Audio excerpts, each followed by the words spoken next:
So viewers, আসসালামু আলাইকুম। আজকে আপনাদের সামনে খুব চমৎকার একটি সুন্দর ভিডিও নিয়ে চলে এসেছি। আজকে আপনাদেরকে আমি দেখাবো ডিম স্পাইসি নাচোস, যার সবার পছন্দের প্রিয় একটি খাবার ডিম স্পাইসি নাচোস। তো এই নাচোসের ফুল রেসিপি আজকে আপনাদের সামনে আমি শেয়ার করব, যে আমি নাচোসটা আমি কীভাবে বানাবো। সর্বপ্রথমে হাত ধুয়ে নিয়ে আমি একটি পাত্রে ময়দা নিয়েছি এবং ময়দার উপরে দিয়ে দিচ্ছি হচ্ছে হাফ কাপ আন্দাজ সয়াবিন তেল দিয়ে আমি নাড়াচাড়া করব। তো এই নাড়াচাড়াটা হচ্ছে খুব একটি কার্যকারী জিনিস। এটা খুব ভালোভাবে ওই তেলটি আগে প্রায় 5 মিনিট যাবত মিশাতে হবে। দেখতে পাচ্ছেন আমি ভিডিও শর্টকাটের কারণে আমি হালকাভাবে মিশিয়ে দেখালাম। তো আমি ঢেলে দিলাম পানি। পানিটা এমনভাবে দিতে হবে যাতে লোহার মতো শক্ত থাকে আর কি, খামিরটা এরকম হতে হবে। নরম হলে কিন্তু হবে না, আপনাদের খেয়াল রাখতে হবে যে খামির যাতে শক্ত থাকে। তো দেখতে পাচ্ছেন আমি খামির দিচ্ছি। তো খামির দিয়ে পানি দিয়ে আমি এইভাবে নাড়াচাড়া করতেছি। নাড়াচাড়া দিয়ে আমি খামিরগুলোকেও পানিগুলো সব জায়গায় দিয়ে মিক্সড করার চেষ্টা করতেছি। তো আপনারা খুব সুন্দরভাবে আস্তে আস্তে খামিরটা দিয়ে নেবেন। তো আমার খামিরটা দেওয়া হয়ে গেছে। আমি এখানে আবারও সয়াবিন তেল দিলাম একটু, যাতে পাত্রের সাথে লেগে না থাকে, যার কারণে সয়াবিন তেল দিলাম। তো আমি এইভাবে আমি ঢেকে রাখবো কিছুক্ষণ। তো আমি সয়াবিন তেল দিয়ে আমি ঢেকে রাখবো কিছুক্ষণ। তো আমার তেল দেওয়া শেষ। তো আমি একটা পলিথিন দিয়ে ঢেকে রাখতেছি প্রায় আধা ঘন্টা। তো আধা ঘন্টা পর দেখুন আমি আসলাম, এরকম ছোট ছোট বল করে নিয়েছি।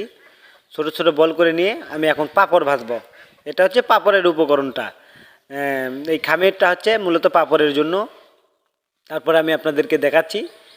তো পাঁপড়টা এভাবে রুটির আকারে বেলে নিতে হবে, একেবারে পাতলা করে। তারপর স্লাইস করে কাটতে হবে, যেভাবে নাচোসের পাঁপড় কাটা হয় আর কি।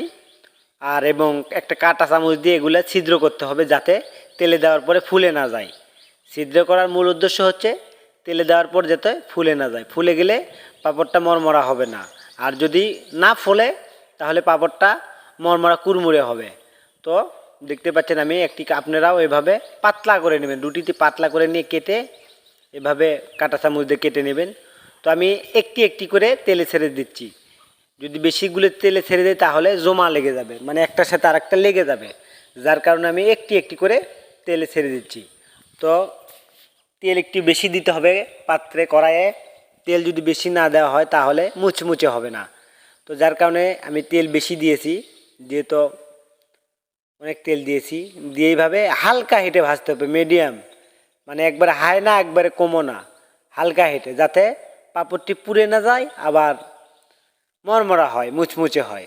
তো হালকা হিটে ভাজতে হবে। আপনারা দেখলেই বুঝতে পারবেন আমি কিভাবে ভাজতেছি। তো এগুলো হালকা হিটে আমি ভাজতেছি, যার কারণে এখনও সাদা সাদাই আছে, এখনও মুড়মুড়ে হয় নাই। তো লাল লাল এটা যখন হবে, দেখুন লাল লাল হয়ে গেছে। তো আমি অপর পিঠটি উল্টে দিচ্ছি, যাতে অপর পিঠটি একই কালার আসে। তো আমার উল্টে দেওয়া হয়েছে, দেখুন আমি ভেজে নিয়েছি, কত সুন্দর কালার এসেছে, লাল লাল হয়েছে। আর কি কড়া যাকে বলে, একটু কড়া কড়া লাগতেছে। তা আপনারাও ট্রাই করবেন এইভাবে নাচোসের পাঁপড়টি ভাজার জন্য, এইভাবে ট্রাই করবেন। আমার পাঁপড় ভাজা শেষ। এখন আমি একটি পাত্রে মুরগির মাংস রান্না করে নিয়েছি। এখানে তো মুরগির মাংস ছোট ছোট কুচি কুচি করে কেটে আমি রান্না করে রেখেছিলাম আগেই। নাচোসের জন্য যা পরিমাণ মাংস লাগবে সেই পরিমাণ মাংস আমি ফ্রিজে নিয়েছি। এই মাংসটি আমি ওভেনে হিট করব। একটা নাচোসের যে পরিমাণ মাংস লাগে, যা মাংস প্রয়োজন, একটু হিট এইটুকু মাংস আমি নিয়ে 2 মিনিট হিট করব ওভেনে। হিট করে নিয়ে রান্না করাই ছিল। তো হিট করলে আবার রান্না করার মতোই হয়ে যায়, ইউজ করব। আমার হিট হয়েছে, আমি হিট করে নিয়েছি, হিট হয়ে গেল। একটি দেখুন নাচোসে একবারে এতটুকু মাংস হলেই যথেষ্ট। যেমন রান্না আমার ওই যে ভেজে রাখা পাঁপড়টি, তো আমি ওই যে ভেজে রাখা পাঁপড় ছিলাম।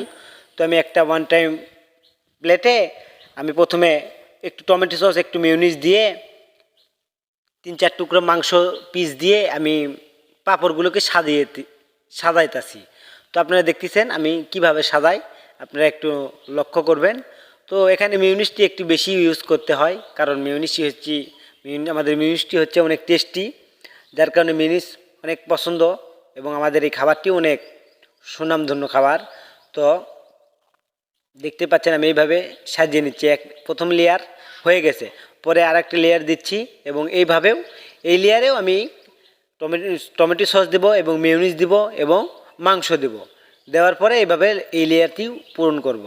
তো এদিকে টমেটো সস দিলাম, মেয়োনিজ দিলাম এবং আবারও ওই যে ওভেনে হিট দেওয়া মাংসটি আমি এখানে দিচ্ছি। তো মাংসটি দেওয়া হয়ে গেছে, তো দেখতে পাচ্ছেন কত সুন্দর আছে। তো এখানে আমি দিয়ে দিচ্ছিলাম হচ্ছে বিট, এটা হচ্ছে বাজারে কাঁচা বাজারে কিনতেই পাওয়া যায় বিট। উপরে দিয়ে দিলাম হচ্ছে চিজ, মধুরেলার চিজ। তো মূলত এইভাবেই নাসস বানানো হয়। আমার নাসসটি বানানো শেষ, কমপ্লিট।